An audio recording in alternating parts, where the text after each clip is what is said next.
Bismillahirrahmanirrahim. Assalamu alaikum students. My name is Abdurrahman and I'm teaching you biology. Students, आज हम start करेंगे one of the important long questions of chapter number 9. It is about division Bryophyta. Bryophytes के क्या क्या general characters हैं, बाकी तमाम classes के अंदर जो common features इनके पाए जाते हैं, इन सबको आज हम enlist करते हैं यहाँ पे और study करेंगे in perspective of a long question और जितने possible short questions बन सकते हैं वो भी मैं आपको बताता जाऊँगा. तो details board पे देखते हैं. All right. In this session, we will talk about the bryophytes.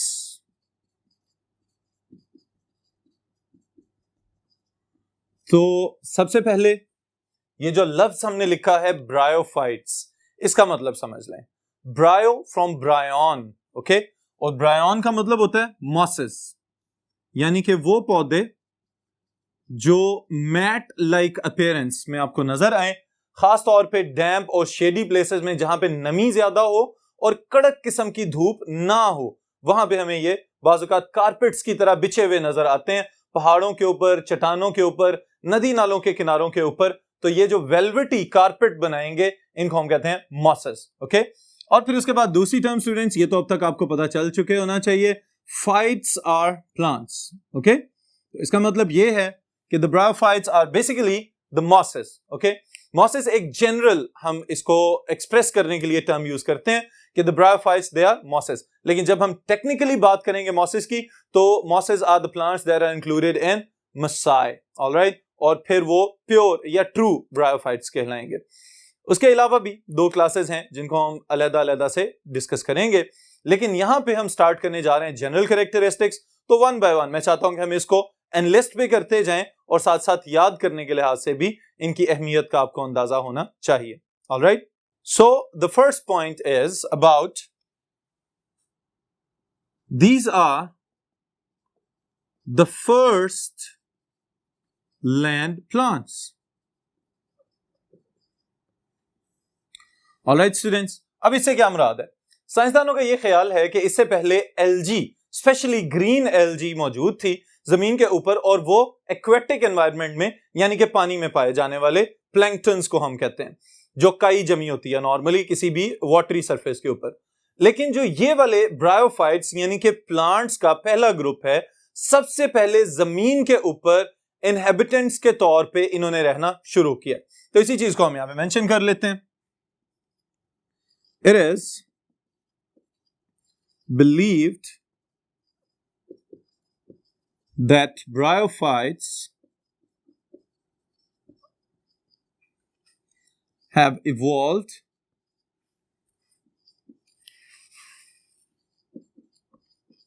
from green algae and themselves bryophytes are the first land plants. All right students, अब ये वाली बात तो हमें समझ में आ गई कि एक्वेटिक एनवायरनमेंट से टेरेस्ट्रियल एनवायरनमेंट में आने के लिए एक लंबा दौरानिया रहा होगा, और उस एवोल्यूशनरी टाइम के दौरान एल्जी अपने आप को मॉडिफाई करती रही और फिर ब्रायोफाइट्स की फॉर्म में जमीन के ऊपर नजर आना शुरू हो गई. फिर उसके बाद यहां पे भी बात खत्म नहीं हुई, बल्कि इसके साथ ही साथ जो चीज हम ऐड करेंगे वो क्या है, अभी भी जो मुस्तकिल हैबिटेट है ब्रायोफाइट्स का, देयर इज मॉइस्ट, ओके? इसको हम अलग से हेडिंग के साथ लिखते हैं, habitat moist, specially damp and shady places. दरख्तों के तनों के ऊपर, नदी नालों की साइड्स के ऊपर, और उसके साथ ही साथ जो पहाड़ और चट्टाने जहां पे नमी और शेड यानी कि तेज धूप मौजूद ना हो, सायादार जगह हो, वहां पे ये ब्रायोफाइट्स उगते हुए आपको नजर आ सकते हैं. ऑलराइट, लेकिन इसके साथ ही साथ स्टूडेंट्स, चूंकि जमीन के ऊपर आ गए तो इनको डिहाइड्रेशन या डेसिकेशन से बचाव के लिए भी कुछ ना कुछ तो करना पड़ेगा. और वो खसूसियत क्या है? They possess a cuticle.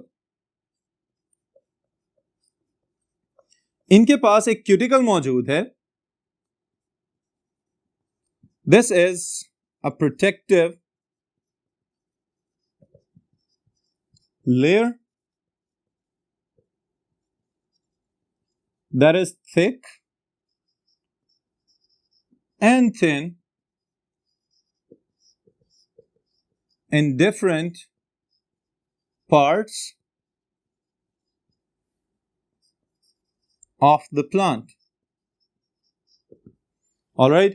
अब इससे क्या मुराद है कि प्रोटेक्टिव लेयर तो मौजूद है, लेकिन इसका काम क्या है? डेजिकेशन से और खुश्क होने से इन पौधों को बचाना, ताकि ये ज्यादा देर के लिए सरवाइव कर सकें। लेकिन इसके साथ ही साथ एक और बहुत इंपॉर्टेंट चीज कि bryophytes are plants, so they are photoautotrophs. Okay, इसका मतलब क्या है कि फोटोसिंथेसिस की मदद से अपनी खुराक खुद तैयार कर रहे हैं, तो इनको एक रॉ न्यूट्रिएंट चाहिए, दैट इज वाटर, और उसके साथ ही साथ बहुत सारे मिनरल्स को भी एब्जॉर्ब करना है इन्होंने जमीन में से। अब एब्जॉर्ब करने के लिए तो इनके पास राइजोइड्स मौजूद हैं, there are root like structures. Okay, they are not true roots but they are root like structures. उसके साथ ही साथ अब रूट से अपर एरियल पार्ट्स तक इस खुराक को और पानी को और मिनरल्स को और सॉल्ट्स वगैरह को लेके आने के लिए जो हमारे पास हायर प्लांट्स हमारे इर्द गिर्द मौजूद हैं, दे possess xylem and phloem as conducting tissues, but there are no conducting tissues in these plants. That's why they are known as non-vascular plants. All right, students. तो ये एक important short question आपके लिए बनेगा. Why the bryophytes are known as non-vascular plants? Bryophytes का एक feature है और आपके लिए शॉर्ट क्वेश्चन है। Bryophytes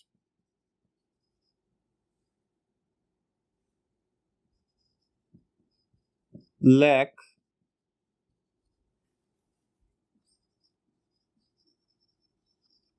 a conducting, that is xylem and phloem, as well as strengthening tissue. All right? इनके पास कोई इस तरह का टिश्यू मौजूद नहीं है कि जो नमकियात और पानी को जमीन में से एब्जॉर्ब होने के बाद अपर पार्ट्स तक लेके जाए, या फिर ऐसा हो कि इनके सॉफ्ट प्लांट पार्ट्स को वुडी या स्ट्रॉन्ग पार्ट्स में कन्वर्ट कर दे। Alright, so that's why they are generally known as the non vascular plants. Okay, और इनके लिए एक और टर्म भी स्टूडेंट्स याद आप रखेंगे, दैट इज थैलोफाइट्स। ओके, और थैलोफाइट्स क्यों कहते हैं इनको? Because they have a thallus like body. और थैलस क्या चीज है? It is another short question, इसको मैं यहां पे डिफाइन कर रहा हूं। What is thallus? The plant body that cannot be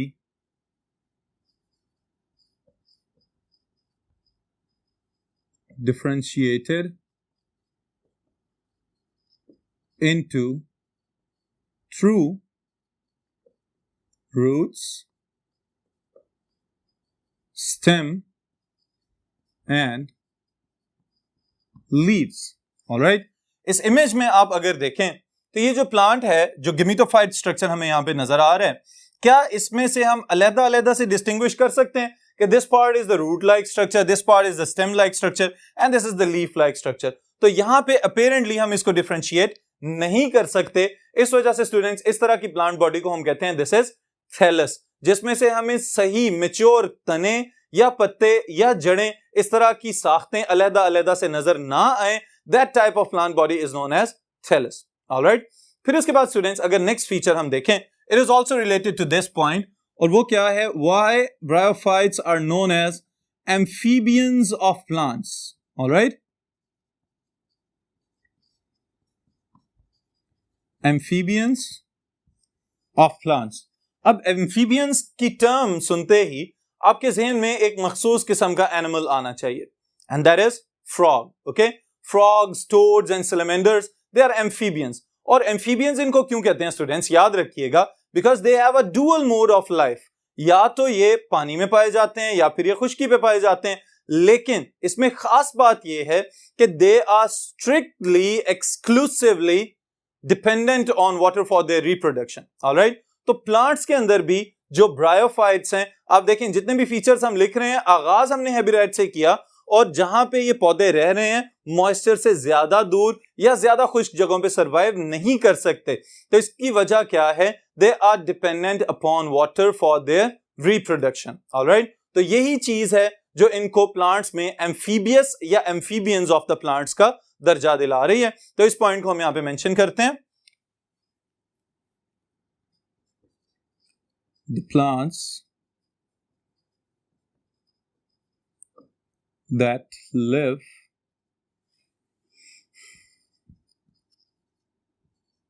around aquatic environment and depend on water for their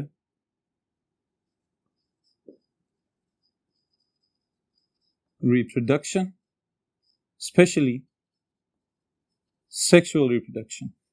Alright students, sexual reproduction में चूंकि फर्टिलाइजेशन की इन्वॉल्वमेंट है, तो मेल और फीमेल गमीट्स को करीब करीब लाना और फ्यूज करवाना, ये एक्वेटिक एनवायरनमेंट के साथ रिलेट कर रही है ये वाली बात इस ग्रुप ऑफ प्लांट्स के लिए। तो that's why these plants are known as amphibians of plants, alright.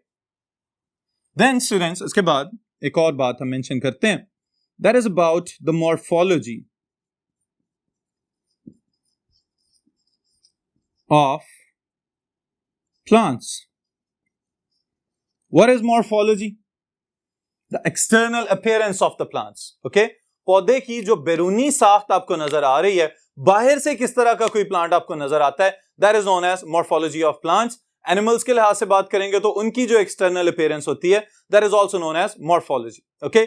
लेकिन यहां पे जो टर्म मैं आपको बताना चाह रहा हूं, that is related to morphology, but it is heteromorphic. Okay? ये जो टर्म मैं आपको बता रहा हूं स्टूडेंट्स, ये याद रखिएगा, क्योंकि ब्रायोफाइट्स को और आने वाले ग्रुप्स को समझने के लिए आपको इसका आइडिया होना चाहिए। That is heteromorphic. ओके, इसके साथ एक और वर्ड मैं मेंशन कर देता हूं, alternation of generations.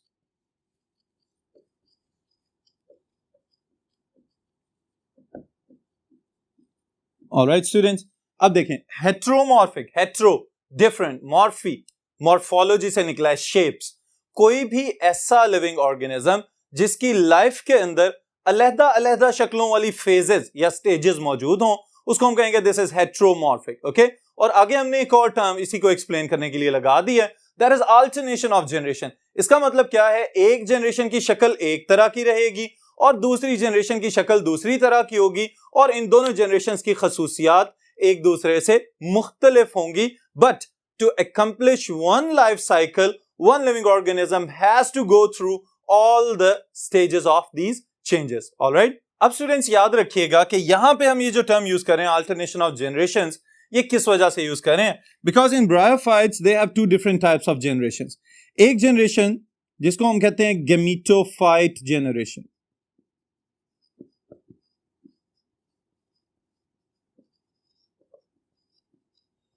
Gametophyte generation की अपनी कुछ खसूसियात हैं। ऑलराइट, मैं सिर्फ प्लांट बॉडी के लिहाज से और जनरल फीचर्स आपके यहाँ पे मेंशन करूंगा।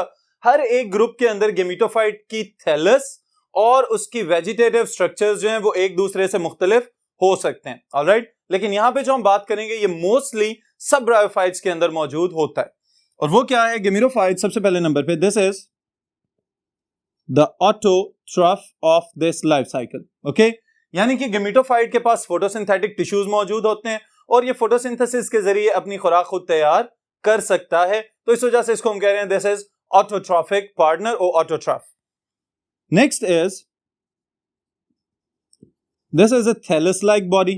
ओके, और ये हमें पता चल गया the plant body that can not be differentiated into true root, stem and leaves. फिर उसके बाद स्टूडेंट्स थर्ड फीचर जो हम यहां पे मेंशन कर रहे हैं, that is important, predominant and independent stage. All right? अब इससे क्या मुराद है? कि हो सकता है दूसरा जो इसका फेज या दूसरी स्टेज होगी वो डिपेंडेंट हो गेमेटोफाइट जनरेशन के ऊपर, लेकिन गेमेटोफाइट जनरेशन क्योंकि अपनी खुराक खुद तैयार कर सकता है, खुद से रिप्रोड्यूस करने की सलाहियत इसके पास मौजूद है, इस वजह से it is completely independent of any other member of the complete life cycle. Alright, life cycle को मुकम्मल करने के लिए इसको किसी दूसरे मेंबर की जरूरत नहीं है, इस वजह से हम इसके साथ लिख रहे हैं कि this is independent. Okay students, फिर उसके बाद अहम चीज जो है that is about it's reproductive structures. इसके पास आर्चिगोनिया मौजूद हैं, also known as archegonia. Okay, these are the female reproductive structures.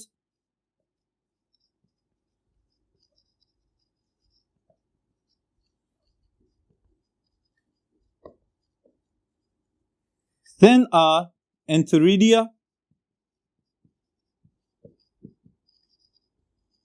and antheridia are male reproductive structures. All right students, अब देखें एंथरीडिया और आर्चिगोनिया ये आपको नजर कहां पे आएंगे, गेमेटोफाइट जनरेशन के अंदर। वही स्ट्रक्चर जिसको अभी हमने थैलस कहा था, इसी थैलस के अंदर समटाइम्स सरफेस के बिल्कुल करीब सुपरफिशियल टिश्यू के ऊपर और sometimes in different members embedded inside the thallus हमें नजर आ सकते हैं खास किस्म के रिप्रोडक्टिव स्ट्रक्चर्स जिनमें मौजूद हैं एंथरीडिया और archegonia, and these are the male and female reproductive structures of the gametophyte generation. इनके अंदर गेमीट्स प्रोड्यूस किए जाएंगे और फिर वो गेमीट्स जो हैं उनकी फ्यूजन या उनके मिल जाने से फर्टिलाइजेशन का अमल होगा और फिर वहां से दूसरी जनरेशन का आगाज होगा, and the other one is sporophyte generation. So second generation is sporophyte. तो अब याद रखिएगा पहली बात तो ये कि the sporophyte is produced by the fertilization of gametes। तो gametes कहां से आए, गेमेटोफाइट से। गेमेटोफाइट जनरेशन ने स्पोरोफाइट जनरेशन को प्रोड्यूस किया है और स्पोरोफाइट जनरेशन की स्ट्रक्चरल पहचान क्या है, याद रखिएगा its vegetative structure can be differentiated into foot, seta and capsule। Alright, और ये जो है it is dependent on gametophyte for nutrition।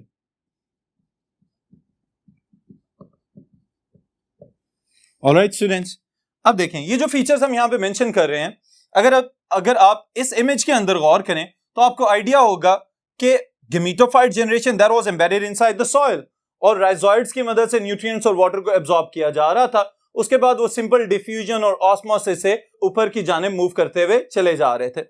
फिर उसके बाद जो दूसरा पॉइंट है that is about it's foot, सीटा एंड कैप्सूल। ओके, अब इसका मतलब यह है कि खुराक जज़ब कौन कर रहा है, वो तो कर रहा है गेमेटोफाइट। गेमेटोफाइट के ऊपर प्रोड्यूस हुआ है स्पोरोफाइट और स्पोरोफाइट के ये तीन स्ट्रक्चर्स अलग से आपको नजर आ रहे हैं।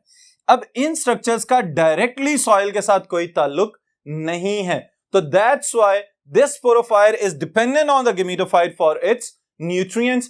पानी और न्यूट्रिएंट्स को जज़ब करना ये स्पोरोफाइट के बस की बात नहीं है, तो कौन जज़ब करके दे रहा है, गेमेटोफाइट, और गेमेटोफाइट जो है वो फिर स्पोरोफाइट को प्रोड्यूस कर रहा है। और अगर स्पोरोफाइट को गेमेटोफाइट से अलहदा कर दिया जाए तो इसका मतलब यह होगा कि स्पोरोफाइट सर्वाइव नहीं कर सकेगा।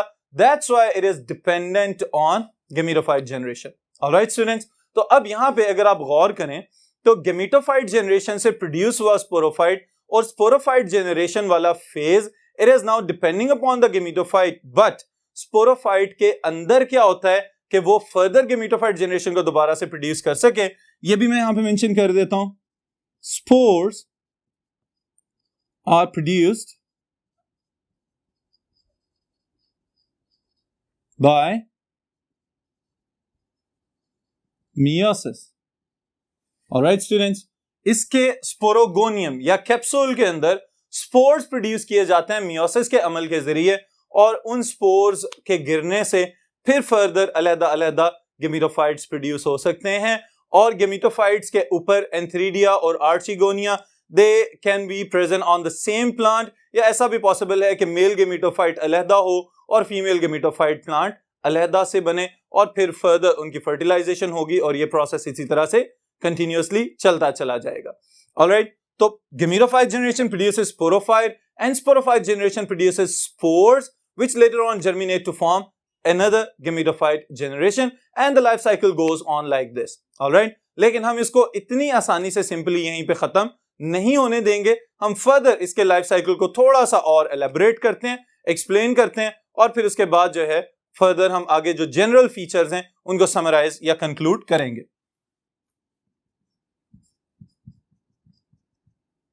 लाइफ साइकिल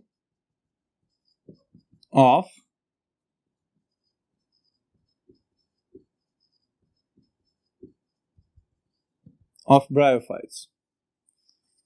जी स्टूडेंट्स, अब इस लाइफ साइकिल के अंदर मैं चाह रहा हूं कि हम इस सारी चीज को बड़े गौर से समझ लें कि स्टेप बाय स्टेप ये सारे प्रोसेसेस कैसे मुकम्मल किए जाते हैं। ओके, ऑलराइट, ओके स्टूडेंट्स, अब देखिएगा कि समझने के एतबार से सबसे पहले नंबर पे मैं ये चाहता हूं कि आप गेमेटोफाइट और स्पोरोफाइट जनरेशन का जेनेटिक मेकअप के लिहाज से एक पॉइंट याद रखें।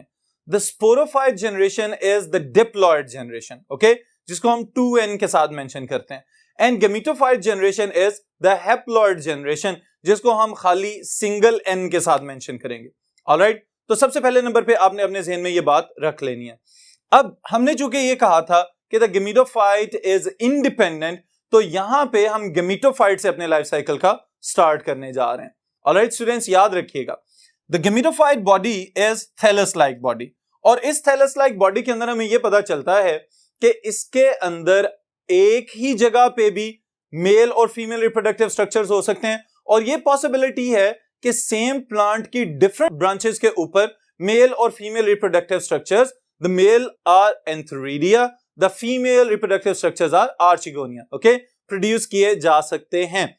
अगेन रिपीट कर रहा हूं मैं ये वाली बात आपके लिए कि पॉसिबल है कि एक ही थैलस के ऊपर दोनों रिप्रोडक्टिव स्ट्रक्चर्स मौजूद हों, और यह भी पॉसिबिलिटी है कि अलग-अलग प्लांट्स के ऊपर मेल और फीमेल रिप्रोडक्टिव स्ट्रक्चर्स मौजूद हों, और कुछ मेंबर्स के अंदर यह भी देखा गया है कि एक ही प्लांट की डिफरेंट ब्रांचेस के ऊपर मेल और फीमेल रिप्रोडक्टिव स्ट्रक्चर्स मौजूद हो सकते हैं। ऑलराइट स्टूडेंट्स, तो यह बात सबसे अहम है यहां पे याद रखने के लिहाज से।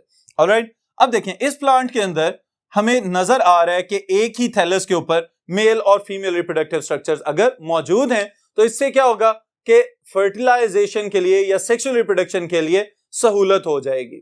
But in the other case अगर ऐसा हो कि प्लांट के अंदर मेल रिप्रोडक्टिव स्ट्रक्चर्स एक अलहदा प्लांट के अंदर मौजूद हैं और जो फीमेल रिप्रोडक्टिव स्ट्रक्चर्स हैं वो किसी दूसरे प्लांट के अंदर मौजूद हैं, तो now they require water for their reproduction. Alright, इनको फर्टिलाइजेशन के लिए पानी की जरूरत है, और पानी की जरूरत है रिप्रोडक्शन के लिए, तो इसी वजह से हमने इनको कहा था amphibians of the plants. Alright students, अब देखें जी क्या होगा कि the male reproductive structure it produces numerous, बहुत ज्यादा तादाद में एंथीरोजॉइड्स यानी कि मेल स्पर्म्स प्रोड्यूस कर रहा है, और चूंकि गेमेटोफाइट खुद हैप्लॉइड था तो माइटोसिस के जरिए स्पर्म्स प्रोड्यूस किए जा रहे हैं, and these sperms are also haploid. Okay, फिर उसके बाद दूसरी तरफ देखें तो inside the female reproductive structure वहां पे एक ही नॉन मोटाइल एग प्रोड्यूस किया जा रहा है, that is present at the base of its archegonium. Okay,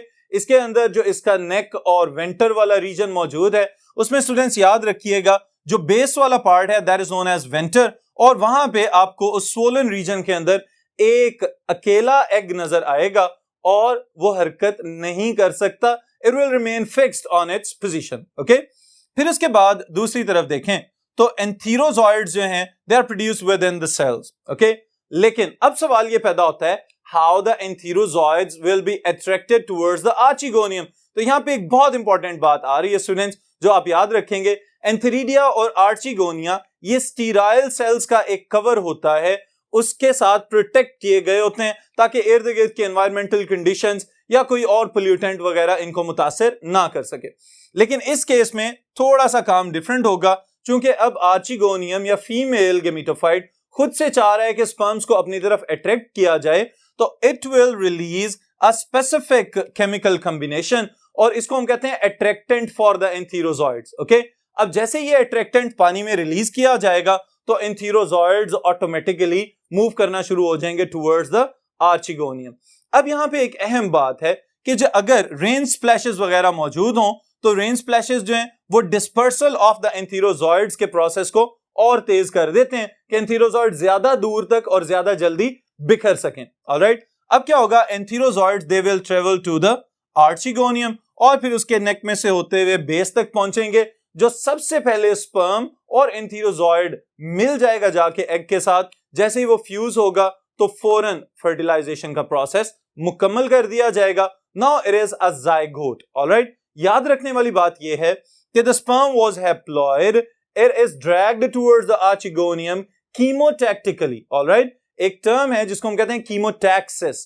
chemotaxis का मतलब क्या होता है, if a living organism move towards the chemical stimulus, okay, और अगर उसकी जानिब मूव करके जा रहा है तो उसको हम कहेंगे पॉजिटिव कीमोटैक्सिस। अगर उससे अवे मूव करके जा रहा है, किसी और डायरेक्शन में निकल गया, तो उसको हम कहेंगे नेगेटिव कीमोटैक्सिस। ऑलराइट स्टूडेंट्स, तो याद रखिएगा the antherozoids they are attracted towards the archegonium chemotactically का मतलब यह है कि यहां पे कीमोटैक्सिस चल रहा है और इट इज पॉजिटिव कीमोटैक्सिस चूंकि उसकी जानिब मूव करके चला गया। फिर क्या होगा, हैप्लॉइड एंथीरोजॉइड्स थे, हैप्लॉइड एग था, फ्यूज हुए तो डिप्लॉइड जाइगोट बन जाएगा। अब जैसे ये डिप्लॉइड जाइगोट बना, यहां पे आप गेमेटोफाइट जनरेशन को पॉज देंगे और जाइगोट फर्दर प्रोटेक्टिव कवरिंग्स के अंदर छुपा दिया जाएगा। जैसे ही इसमें फर्दर सेल डिविजन्स होंगी तो zygote will transform into embryo और ये जो एम्ब्रियो है it is diploid. Alright students, अब यहां पे एक इंपॉर्टेंट चीज ये है कि ये एम्ब्रियो अटैच्ड रहेगा विद द आर्चिगोनियम और गेमेटोफाइट जनरेशन से अलहदा नहीं होगा, क्योंकि गेमेटोफाइट जनरेशन का अगर काम खत्म हुआ है तो इसके बाद कौन सी जनरेशन का आगाज होगा, that is the sporophyte generation. और sporophyte generation is dependent upon the gametophyte generation. इस केस में क्या होगा कि now the embryo it will stay embedded within the archegonium और आहिस्ता आहिस्ता जर्मिनेट करता हुआ बड़ा होना शुरू हो जाएगा। जैसे ही एम्ब्रियो जर्मिनेट करेगा तो इसमें से ये तीनों स्ट्रक्चर्स आपको बड़े क्लियरली नजर आ सकते हैं, द फुट, सीटा and the capsule. Okay, capsule को हम कहते हैं स्पोरोगोनियम क्योंकि इसके अंदर खास किस्म के सेल्स बनेंगे that are known as sporozoites. अब ये स्पोरोसाइट्स फर्दर स्टूडेंट्स इनके अंदर मियोसिस का प्रोसेस हो जाएगा क्योंकि अभी तक ये डिप्लॉयड हैं और जैसे ही मियोसिस होगी तो हम कहेंगे रिडक्शन डिवीजन हो गई है। One cell will divide into 4 और फिर genetic material it will reduce to half. इसकी वजह से क्या होगा, जो स्पोर्स पैदा किए जा रहे हैं दे आर हैप्लॉइड और उन हैप्लॉइड स्पोर्स को further maturity of the capsule के बाद उसके ऊपर लिड एक ढकना लगा होता है, वो अलहदा होता है, अपर्चर बनेगा, एक स्लिट बनेगी and the spores they will be dispersed. अगर उनको गिरते साथ ही फेवरेबल कंडीशंस मिलेंगी तो जैसे ही वो गिरेंगे उनमें से फिर फर्दर गेमेटोफाइट्स ग्रो करना शुरू हो जाएंगे। Now again from the beginning the gametophyte generation produced the sporophyte generation. तो हम ये भी कह सकते हैं कि gametophyte haploid generation produced the sporophyte diploid generation और वो सारी की सारी स्टेजेस ऑफ डिविजन्स और डेवलपमेंट जो है वो सारी दरमियान में आ रही हैं, लेकिन गेमेटोफाइट से स्पोरोफाइट का बनना और स्पोरोफाइट से दोबारा गेमेटोफाइट का बन जाना, this process is known as alternation of generation. Alright students, इसके साथ ही साथ एक ये जो स्केच आपको यहां पे मैं दिखाना चाह रहा हूं ये भी याद रखिएगा कि अलहदा से अगर आपको शॉर्ट क्वेश्चन में आ जाए draw the life cycle of a bryophyte और what is alternation of generation, तो डायग्रामेटिकली अगर रिप्रेजेंट करना चाहें तो आप ये वाला टेबल इसके साथ जरूर एक्सप्रेस कीजिएगा, आपको आइडिया हो जाएगा कि किस स्टेज पे कौन सी सेल डिवीजन हो रही है, कहां तक हमारी हैप्लॉइड फेज है, कहां तक हमारी डिप्लॉइड फेज है। ऑलराइट स्टूडेंट्स, फिर इसके बाद एंड पे हम इसको कंक्लूड कर रहे हैं, समराइज कर रहे हैं कि what are bryophytes, they are non vascular flowerless plants. Okay, सबसे पहली बात आप ये याद रखेंगे। फिर उसके बाद स्टूडेंट्स याद रखिएगा कि the gametophyte generation is the dominant generation, more conspicuous, ज्यादा इंडिपेंडेंट जनरेशन है। फिर उसके बाद the sporophyte generation is dependent generation और उसके बाद एक मल्टीपल चॉइस क्वेश्चन स्टेटमेंट है आपके लिए कि दीज स्पोर्स आर सेम। तो इस वजह से हम कहते हैं कि this condition is known as homospory and the sporophyte is homosporous generation. Alright, क्योंकि सब के सब स्पोर्स देखने के लिहाज से, मॉर्फोलॉजी के लिहाज से एक जैसे नजर आ रहे हैं, जेनेटिक मेकअप्स उनके अंदर डिफरेंट मौजूद हो सकते हैं, क्योंकि देखने में एक जैसे हैं, तो इस वजह से इस कंडीशन को हम कहते हैं दिस इज होमोस्पोरी और होमोस्पोरस जनरेशन। ऑलराइट स्टूडेंट्स, तो यहीं तक इस सेशन को हम रोक रहे हैं, फिर इंशाल्लाह ताला कंटिन्यू करेंगे with the next topic in the next session.